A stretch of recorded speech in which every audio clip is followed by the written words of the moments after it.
We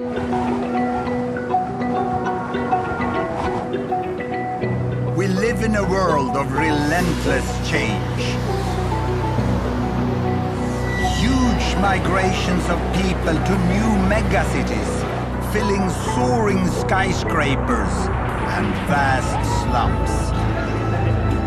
Ravenous appetites for fuel and food, unpredictable climate change. And all this in a world where the population is still growing. Should we be worried? Should we be scared? How to make sense of it all?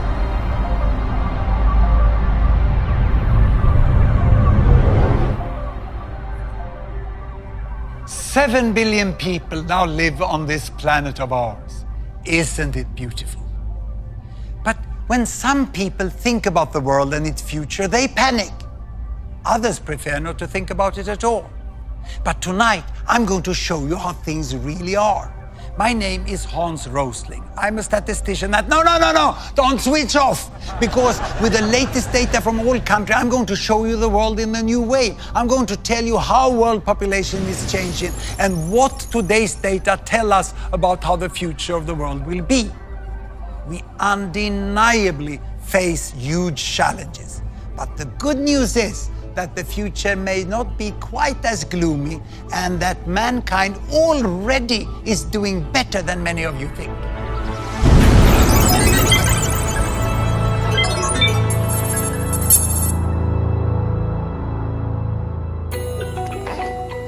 Babies, each one a blessing.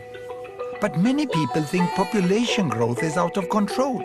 Some even talk of a population bomb. Are they right? So where are we with population today and how did we get here? I'm going to tell you a story about everyone who ever lived. Well, at least during the last some 1,000 years. Here we go. I give you 2 axes. This is time in years. And this one here is world population in billions. In the year 10,000 BC, when the first people were becoming farmers, then the archaeologists estimate that the world population was only 10 million.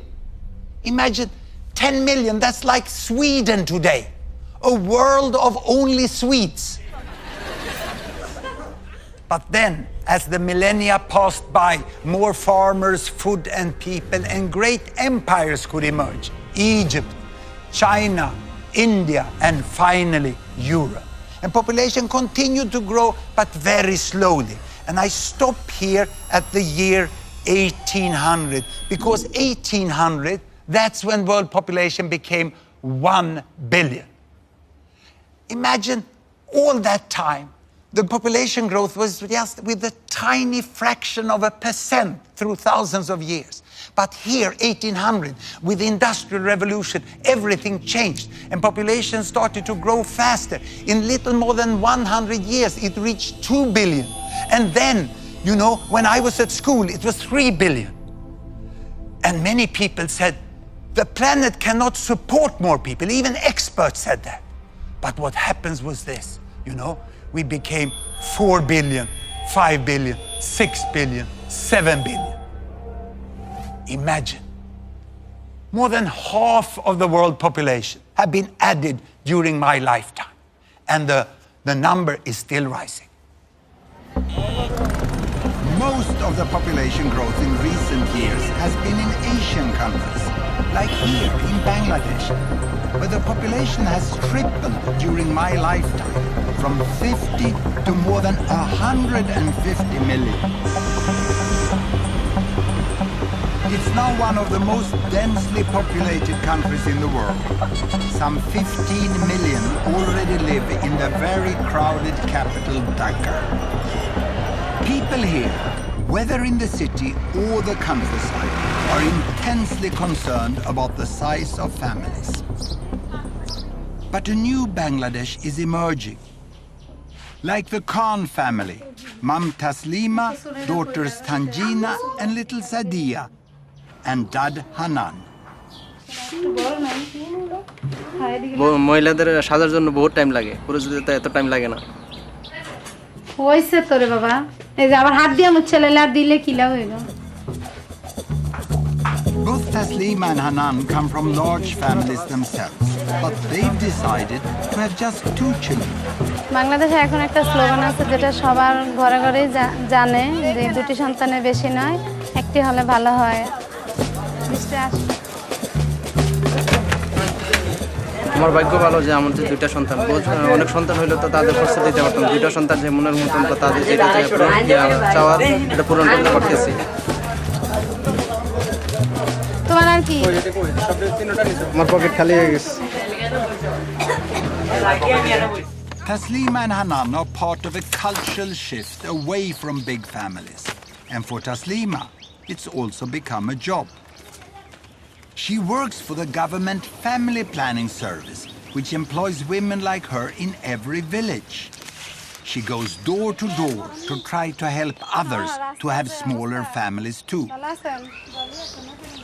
মাসে গেছেন আজকে কতদিন?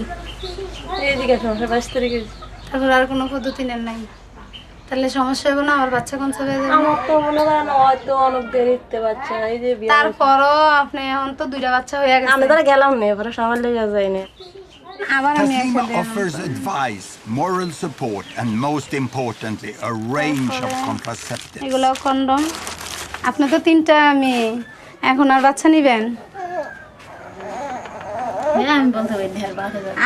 বাচ্চা জন্মদান করার হয়েছে আপনার ওর বাবা জানবে কিনা? কষ্ট তো আপনার করতে হবে, কষ্ট তার বাবা করে না। কষ্ট কে করে? কষ্ট করলাম, হে যদি ফুলতে লেগেই করে তা আমার কিছু করার আছে? পিল দিয়ে দেয়, মাসিক হওয়ার সাথে সাথে খাওয়া শুরু করে।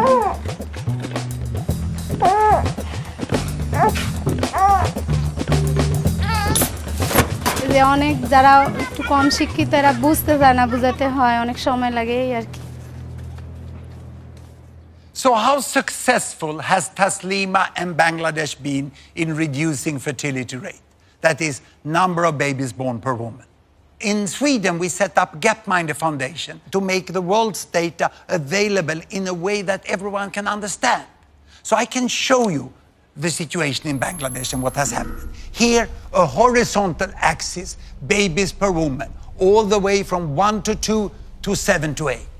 And here, a vertical axis, that is lifespan, life expectancy, how many years a newborn can expect to live, from 30 all the way up to 90.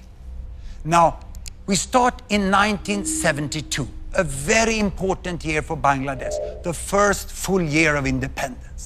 That year, Bangladesh was over there, and they had on average 7 babies per woman, and lifespan was less than 50 years. So what has happened after independence? Have life become longer in Bangladesh? Have children become fewer? Here is the data. I start Bangladesh. Indeed, life is getting longer and babies fewer, 6, 5, and life even longer, 4, 3, and they land now almost to 2. It's 2.2 and the lifespan is 70. It's absolutely amazing. In 40 years, Bangladesh have gone from 7, 6, 5, 4, 3, 2. It's a miracle that has happened in Bangladesh. But is it only in Bangladesh? Well, I'll show you the whole world. I will go back 50 years in time to 1963. Here are all the countries. And these green ones is America, North and South. The yellow ones is Europe, East and West. And blue is Africa, North and South of the Sahara. And red is Asia, and we include Australia and New Zealand. The size of the bubble show the size of the population. Look, the big ones over there is China and India, and Bangladesh is just behind. In 1963, the average number of babies born per woman in the world was 5. But it was a divided world. Can you see that? These countries over here, the developed countries, they had small families and long lives. And then there were the developing countries over here, and they had large families and short lives, and very few were in between. But now we'll see what has happened. I start the world. Here we go. And you can see that China is getting, the big bubble is getting to better health, and then they start family planning, they move along to smaller families, and the big green, look at Mexico. Mexico is coming there, and this is Brazil also, the green in Latin America, and here India is following. India is following. The big red bubbles are Asian countries going this way. Many Africans are still with many babies born per woman, and then Bangladesh over there overtakes India on its way to the small family, and now almost all go up to this bubble. Even Africa now starts to move. Ooh, that was the earthquake in Haiti. And now everyone ends up there. What a change we have. Today, you know, in the world, the average is 2.5. Imagine, you know, it used to be 50 years ago 5, and the world has changed. The average number of babies born per woman have gone from 5 to 2.5, and it's still decreasing. What a big change. People would think that Bangladesh and countries like that is some sort of epicenter of a population bomb. They couldn't be more wrong. To me, health workers like Mrs. Taslima and their colleagues, who have taken their countries from this side all over in a few decades to much better health and small families, they are the heroes of our time. It's an amazing change that has happened. We no longer live in a divided world. But how much do people know about this amazing change? At Gapminder, we not only show data, we also measure how much people know or don't know about the world. So we did a first survey in Sweden. The results were depressing. So we did our second survey in Britain, and we had high hopes because the British have been all over the place, you know. So we thought we would get good results here. The first question we asked was, how many babies do women have on average in Bangladesh? And we gave 4 alternatives: 2.5, 3.5, 4.5, or 5.5. This is the result of the British survey.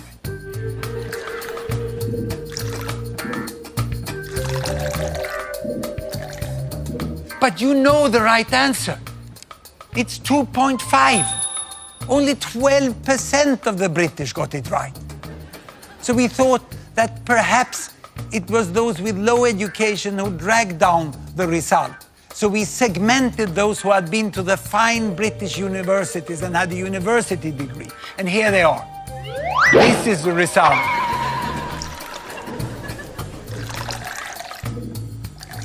If anything, worse. So now you may conclude that the British lack knowledge about the world. What if I would have asked this chap and his friends? I would have written the different answers on bananas and let them pick one banana each, you know. This result I would get. Of course, chimps know nothing about Bangladesh.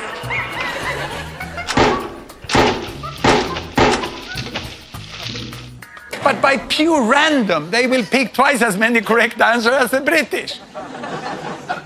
And of the British, you know, more than half of the British people think it's 4.5 or more. The problem here is not lack of knowledge, it's preconceived ideas. The British cannot even imagine, cannot even guess that women in Bangladesh have 2.5, and you know it's really 2.2 already. This is what the Brits don't know, that Taslima and her family are the norm in Bangladesh today, the most common family size. And it's not only there, it's all over the world. In Brazil, 2-child families. Vietnam, 2-child families. And even in India, the most common family size is 2 children today. And also if you go to the African continent, you go to the big cities here, Addis Ababa, you have less than 2 children per woman today in Addis Ababa. There can be Muslim, Buddhist, Hindu, Christian. There's not one religion, not one culture, not one continent where 2-child families cannot happen. This change from big families down to 2-child families is one of the most important things that have happened in the world during my lifetime. It's unprecedented in human history.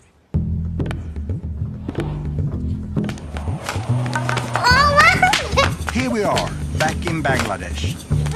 Let's find the reasons behind this historic and continuing shift from large to small families. Almost all girls in Muslim Bangladesh, like 15-year-old Tanjina, go to school today.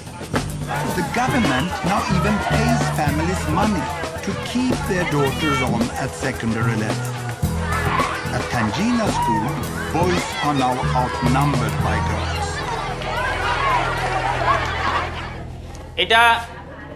এটা কি পরিবার? এদের খাদ্যের অভাব হবে? আর এদের You could hardly miss the point of this lesson. বাসস্থানের অভাব পড়বে? এটা কি পরিবার?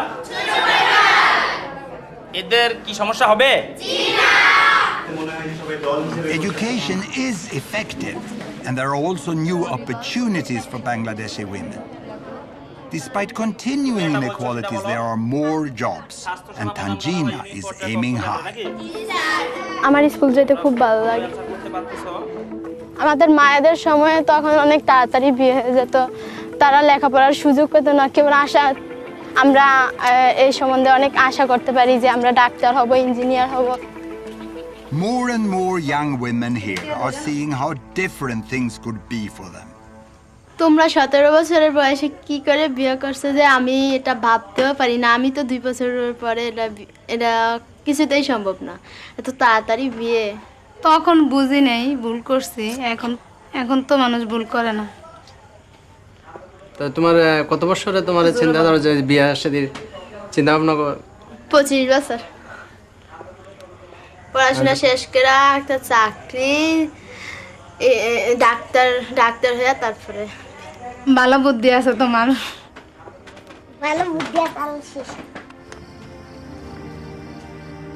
It's wonderful to see Taslima so full of hope for a bright future for her 2 daughters. But one essential transformation underpins the change in Bangladesh. It's a dramatic improvement in child survival.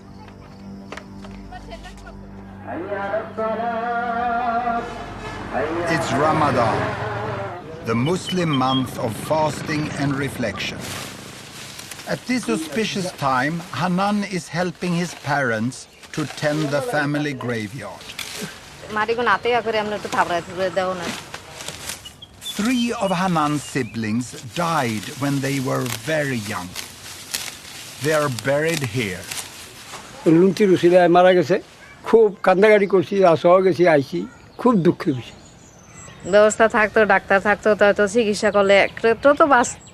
মনে পড়ে না, আমি যার দিন বাইছে তো একদিন মনে পড়বো না আমার। Back when Hanan's parents were a young couple, 1 in 5 children in Bangladesh died before they reached 5 years of age. All families lived with a constant fear of losing 1 or more children. আছে বাস আরেকজন হয়েছে টুকুরু মারা গেছে, তারপরে অনেক একটা বাচ্চাই হয়, তাহলে আবার নেও, এইভাবে থেকে এগুলি হয়েছে আর কি। এ সঙ্গে তো আর এই খেয়ালটা করি নাই যে অতিরিক্ত বাচ্চা যে এমনি নিতে আসি, ভবিষ্যতে অন্ধকার হইব না হইব। In the last few decades, Bangladesh has made great progress in basic health, particularly in child survival. Vaccines, treatment of infections, and better nutrition and hygiene have all saved the lives of millions of children. And as parents have come to see that all of their children are now likely to survive, the biggest obstacle to family planning has at last gone. Even in the slums of Dhaka, women now have on average just 2 children.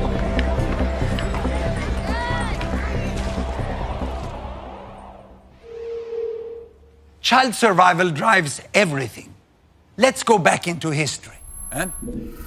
Why did the world population grow so slowly before 1800? Well, throughout history, all historical records show us that on average, 2 parents got more or less 6 children. But that looks as a very fast population growth. So why didn't it grow? Because 1, 2, 3, 4 of the children died before growing up to become parents themselves. People in the past never lived in ecological balance with nature. They died in ecological balance with nature. It was utterly tragic. But with the Industrial Revolution, this changed. Better wages, more food, tapped water, better sanitation, soap, medical advances. You know, so why did then, from all these advances, why did population grow? Was it because they got more children? No. 1963, that year when I was at school, actually the number of children per woman had decreased a little in the world to 5. And the reason for the fast population growth was the improved child survival. 4 survived at that time. But still, 1 out of 5 died. That was still terrible.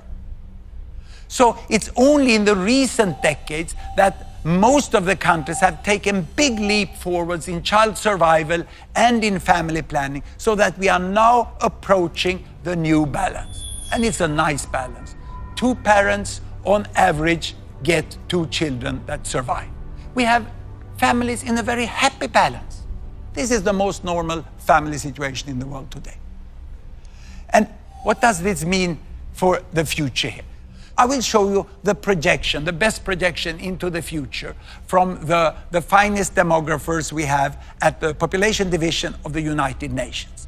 And it looks like this. It's going to continue first up to 8, and then it goes up to 9, and then it goes here. But see, it's slowing down. By the end of the century, it's becoming more flat there. And if I do a close-up on this, you can see that we are expecting a slowing down and the end of fast population growth. But of course, this is a projection that has a certain degree of uncertainty. But we are sure that we are at the end of fast population growth within this century. It's all due to a remarkable effect of the falling fertility rate. Look here, if we go back into this, I'll show this by showing you the number of children in the world. The number of children from 0 to 15 years of age. Here they come. Look, the number of children there increased slowly, and then also it increased rapidly. So by the turn of the century here, there were 2 billion children in the world. And to me, that was an important year because that was when Doris was born. That's my first grandchild. And she was born at a very special time for children in the world, you know. Because the specialists, the demographers, estimate that from this year, the number of children in the world will continue like this. It will not increase any longer. By the end of the century, we will still have 2 billion children in the world. When Doris was born is when the world entered into the age of peak child. The number of children are not increasing. Now, this will confuse you, because how can then the total population grow like this if the children doesn't increase? Where will all these adults come from? And to explain that, I have to leave this fancy digital stuff and show you real powerful educational material we have developed. And it's here. I will show you the world population, ladies and gentlemen, in the form of foam blocks. 1 block is 1 billion. 1 block is 1 billion. And that means that we have 2 billion children in the world. Then we have 2 billion between 15 and 30 years of age. These are rounded numbers. We have 1 billion 30 to 45. We have 1 billion 45 to 60. And then we have my block, 60 years and older. We are here on top. This is the world population today. And you can see that there are 3 billions missing, like here. Only few of them are missing because they have died. Most of them are missing because they were never born. Because back then, you know, before 1980, there were much fewer children born in the world because there were fewer women giving birth to children. So this is what we have today. Now, what will happen in the future? Do you know what happens to old people like me? They die. Yes. There was someone here who works in hospitals. Yeah?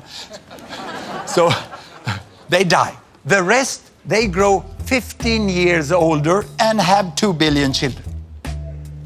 These ones are now old, time to die. And then these ones grow 15 years older and they have 2 billion children. This one die and the rest grow 15 years older and have 2 billion children. And without increasing the number of children, without increasing the length of life, we have 3 billion people more by this big inevitable fill-up of adults, which will happen just when the large young generations grow up. Now, there's one more detail, which is good news for the older ones here, like me, that it's estimated that the old people will live a little longer. So we have to add 1 billion more for the old here on the top. And I'm desperately hoping that I will be part of that group, because then I can live long and read the annual statistic as they come reporting every year. But when I talk to many fine environmental activists, which are really have a good concern about the environment, they very often tell me, we have to stop population growth at 8 billion. But when I then talk with them, they don't know that we have reached peak child. And then they are completely unaware that most of the remaining population growth is an inevitable fill-up of adults. So we will end up with more or less this amount of people. So we know how many billions there will be, but what about where they live? Now and in the future. There you have the world, and here are the 7 billion. Now, out of the 7 billion, 1 live in the America, North and South together. 1 in Europe, 1 in Africa, and 4 in Asia. So this is now, but how to remember this? I have a very simple way of remembering this. I put up the numbers like this, and then I say, this is the PIN code of the world, 1114. Now, what will happen up to mid-century? That we know fairly well. Europe, no increase. In fact, the European population is decreasing. In America, a little more people, mainly retired people in Latin America. So it makes no difference. It's more or less the same. In Asia, we will have 1 billion more. And then the population growth in Asia is over. In Africa, in the next 40 years, the population will double to 2 billion. Now, to the end of the century, well, we know quite well, no more people in Europe, no more in America, no more in Asia. But Africa is set, as we have data today, for another doubling. So there will be 4 billions in Africa. The 2100, and probably the final PIN code, will be 1145. So in 2100, there will be quite a different world. The people who live in what I call the Old West, in West Europe and North America, will by then be less than 10% of the world population. 80% of the world population will be living in Asia and Africa. But will there be resources enough to sustain them? Well, this will be a huge challenge, and nothing will come automatically. But my take is that it is possible for all these billions to live well together.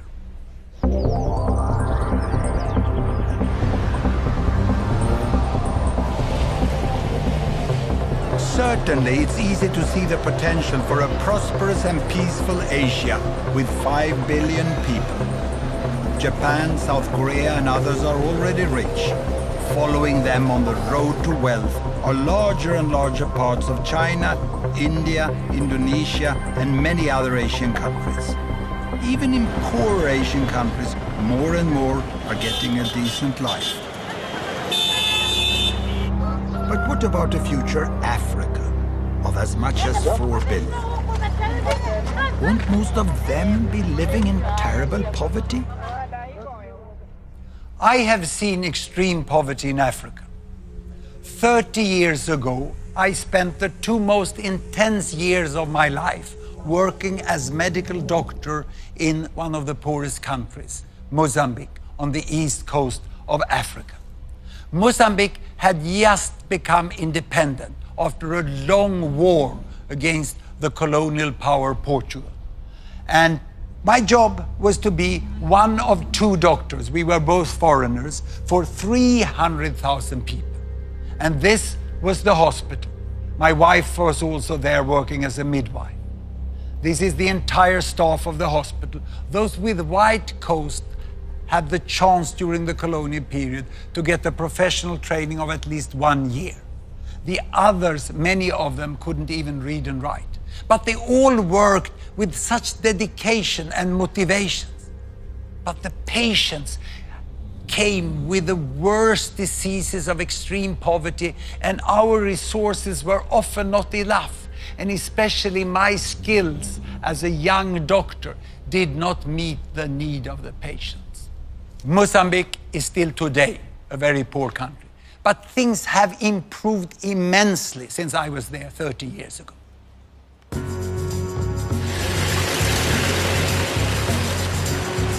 For a start, there's now a brand new hospital in the town where I worked 30 years ago. The new, much bigger hospital has 15 doctors, and 11 of them are Mozambicans. All the staff are now well trained. The director of the hospital is Dr. Kashimo, the obstetrician. Tudo indica que estamos perante uma gravidez gemelar. The transformation here is amazing to me.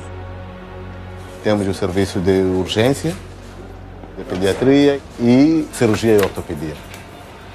Hoje temos grandes laboratórios, as farmácias que funcionam 24 horas. They routinely save women in childbirth with cesareans, something that was impossible when I was there. Isso hoje em dia nós é possível fazermos cá, com uma equipa que está formada e com um bloco operatório com essas condições, que está equipado igual que um bloco operatório que está em qualquer lugar do mundo. Everything has improved so much. Those born in Mozambique today should have a much brighter future.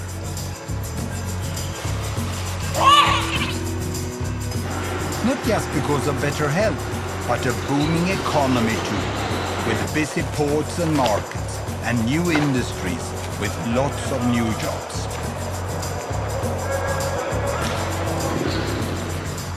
I know you might be thinking that this good news is just about cities and towns. And it's true. The worst challenge is in the rural areas where most people live. But things are changing here too. Deep in rural northern Mozambique lies the district of Mogovolas. This is home for Olivia, Andre, and their young family. Like so many other poor people in the world, Olivia and Andre are farmers, reliant on what they grow for what they eat.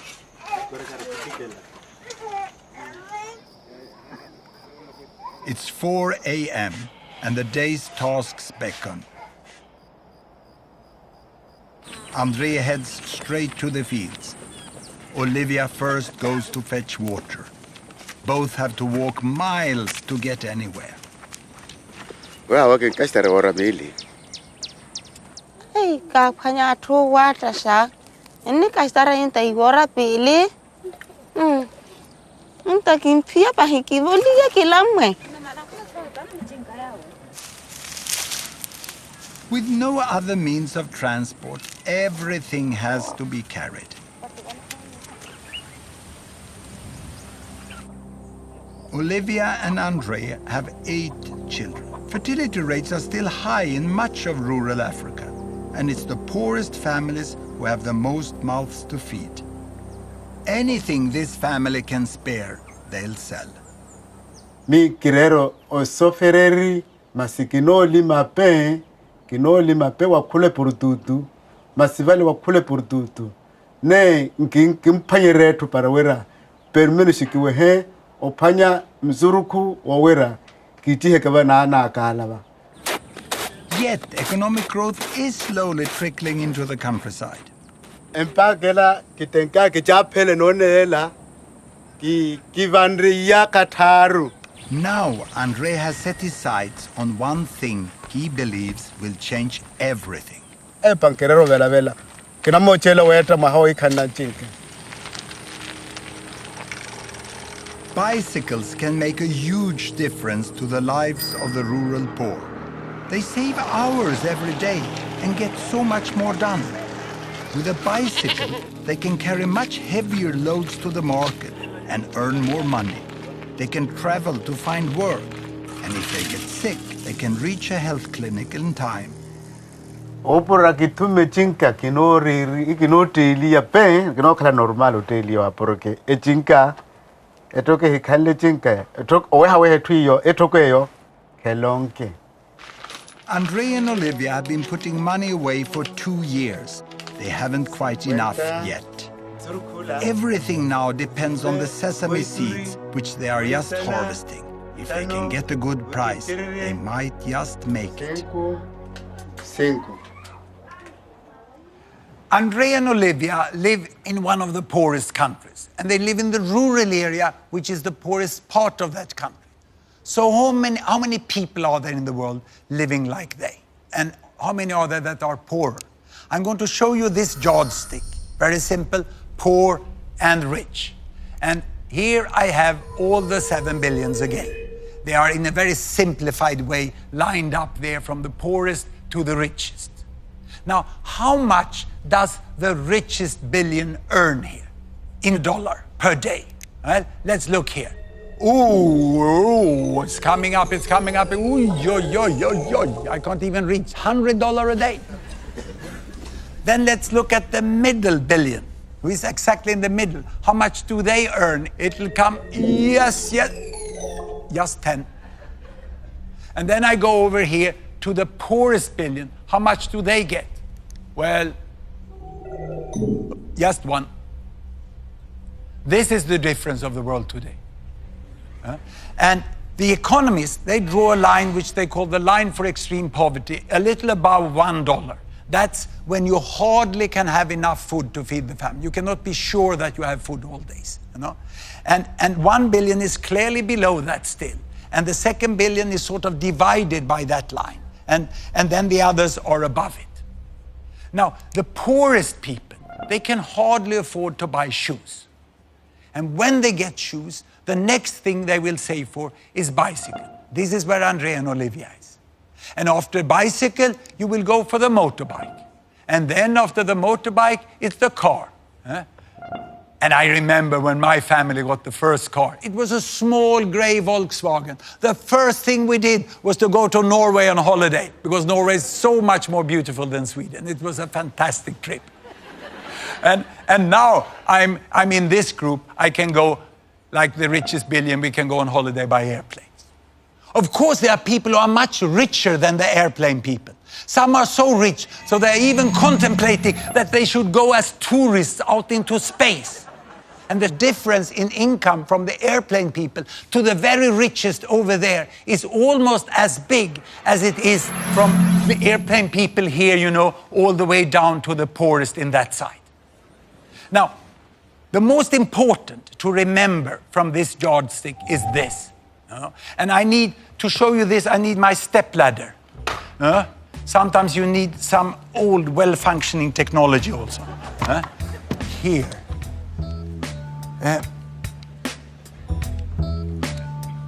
I can only reach up. Here they are. Now I'm at the top. The problem for us living on $100 a day is that when we look down on those who have $10 or $1, they look equally poor. We can't see the difference. It looks as if everyone is living on the same amount of money. And they say, oh, they are all poor. No, I can assure you, because I've met and talked with people who live down here, and I can assure you that the people down here, they know very well how much better life would be if they would move from $1 to $10, 10 times as much income. This is a huge difference, you know. And to understand this, this is what Olivia and Andre is trying to do now. Each little step they take along this line here, you know, from the shoes towards the bicycle, small as it may seem from far distance, make a huge difference in their life. And if Andre and Olivia would get that bicycle, it would speed them along to better life and better wealth up in this end. Today, Andre and Olivia are preparing to sell the sesame crop they've been growing for many months. Pero esa calaya, ya cala 25. Masintano va, o cala un poco normale, only toma 40, 45. But Andre and Olivia will have to be careful if they are to get paid the proper price. No kala no shuti hi atwale, to kwale venda ya ro kunyale iwe. Vale balance za vale water wa noro vale tsoli kana. Aha na tukwa ka shininyale vantsuwela yavo. Akora pitari 10 kilo. Vale nro kuma balance vale hiyo ni pizza Andre. Balance hu. Enro kuma vale 30 awoito. Andre is going to do the selling. And for the last time, he hopes, he has to get help to transport the crop to market. Andre now needs to keep his wits about him. Hey, amigo, muhakumo tukula, kirili ko tanno ko hetoko. The deal is done, and Andre is happy with the price he's got. Toba, genro pa hakaba. Turu hakaba. It's the moment the family have worked so hard for. Hola. Yaroa. Hola. Yaroa. Hola, kalwa wali.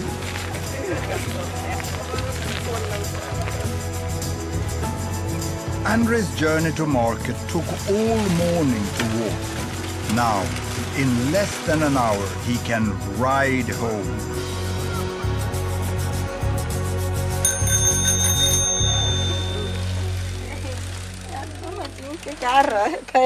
Naka tapete ko tume chinkela marka. Lima wanguno.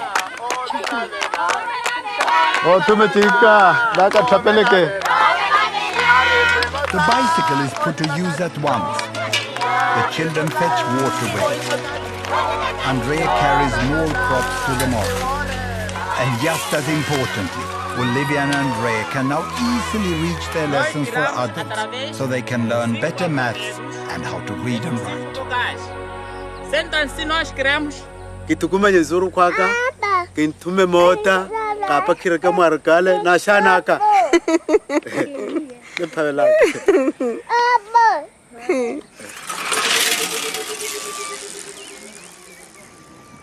It's so great to see Olivia and Andre pedaling their way out of extreme poverty.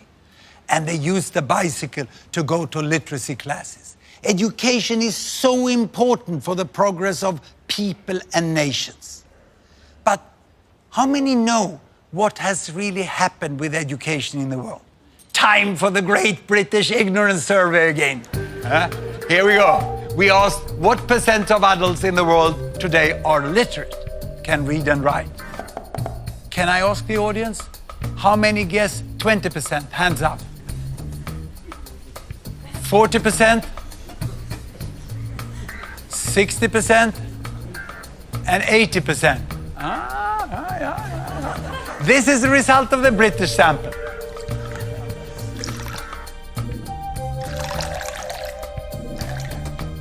Now, by now, you can use the result of the British survey to find out what the right answer is, isn't it? Of course, it's 80% that is the right answer. At least you were clearly better than the British average. Just 80% of the population in the world can read and write today. Literacy is 80%. Actually, the last figure is a little higher.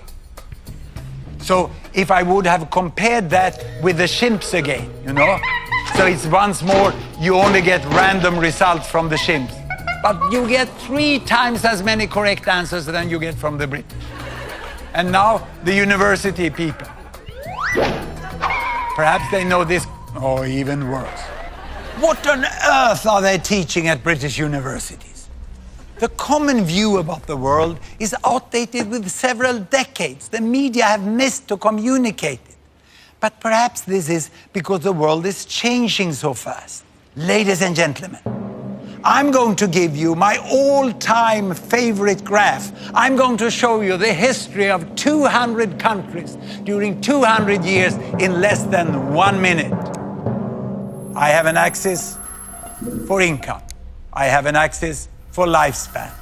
I start in 1800 And there are all the countries. And back in 1800, everyone was down in the poor and sick corner. Can you see? Low lifespan, little money. And here comes the effect of the Industrial Revolution. Of course, the countries in West Europe, they are coming to better wealth, but they are not getting much healthier in the beginning. And those under colonial domination doesn't benefit anything in there. They remain there in the sick and poor corner. And now health is improving, health is slowly improving here. It's getting up here, and we are coming into the new century and the terrible First World War. And then the economic recession after that. And then the Second World War. Oof. And now independence. And with independence, health is improving faster than it ever did in other countries here. And now starts the fast economic catch-up of China and other Latin American countries. They come on here, you know, and India is following there, and the African countries is also following. It's an amazing change that had happened in the world. You know, in the front here, we have now US and UK, but they're not moving so fast any longer. The fast movers are here in the middle. China is moving very fast to catch up. And Bangladesh, look, Bangladesh is already here, now quite healthy, and now starting with fast economic growth. And Mozambique, yes, Mozambique is back there, but they are now moving fast in the right direction. But all this I show you is country averages. What about people? Have people also got a better life? I'm now going to show you something which makes me very excited as a statistician. I'm going to show you income distribution, the difference between people. And to do that, I take the bubbles back 50 years, and then we are going to look only at money. And to do that, we have to expand and adjust the axis, because the richest is so rich and the poorest is so poor. So this will be a bigger difference than between the countries. And what we do now is that we let the country fall down here, this is United States, and spread to show the range within the country. And I take down all the countries in the Americas. And now you can see from the richest person to the poorest person. And the height here shows you how many there are on each income level. And now let's take down Europe. And on top of that, I'm going to put Africa. And finally, the region with most people, on top of everything, Asia. Now, in 1963, the world was constituted by two humps. First, the richest hump. It's like a camel, isn't it? The first hump here with the richest is mainly Europe and the Americas. And the poorest hump over here is mainly Asia and Africa. And the poverty line was there. Can you see how many people there were in extreme poverty 50 years ago? And most of them were in Asia. And people were saying Asia will never get out of poverty. Except that some people are still saying about Africa today. Now, what has happened? I start the world. And you can see that many people are born into poverty here, but Asia goes towards higher income, and 1 billion goes out of extreme poverty this way. And the whole shape of the world changed, and the camel is dead. It's reborn as a dromedary. And what you can see here, you know, is the variation from the richest, that is most people in the middle. And there's a much smaller proportion of the world now in extreme poverty. But be careful, it's still a lot of people, more than 1 billion people in extreme poverty. Now the question is, can this move out of extreme poverty now continue for those in Africa and even for the new billions in Africa? I think it's possible, even probable, that most countries in Africa will rise out of poverty too. It will need wise action and huge investment, but it can happen. The many countries of Africa are not all advancing at the same pace. A few are moving very fast, others are stuck in conflict. But most, like Mozambique, are now making steady progress. And what about feeding all the new African people in the future? Yes, there are shortages today, but there is also much potential here. Agricultural yields in Africa are just a fraction of what they could be with better technology.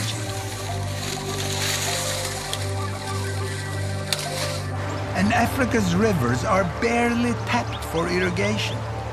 One day, Africa could hum with combine harvesters and tractors and grow food for many more billions.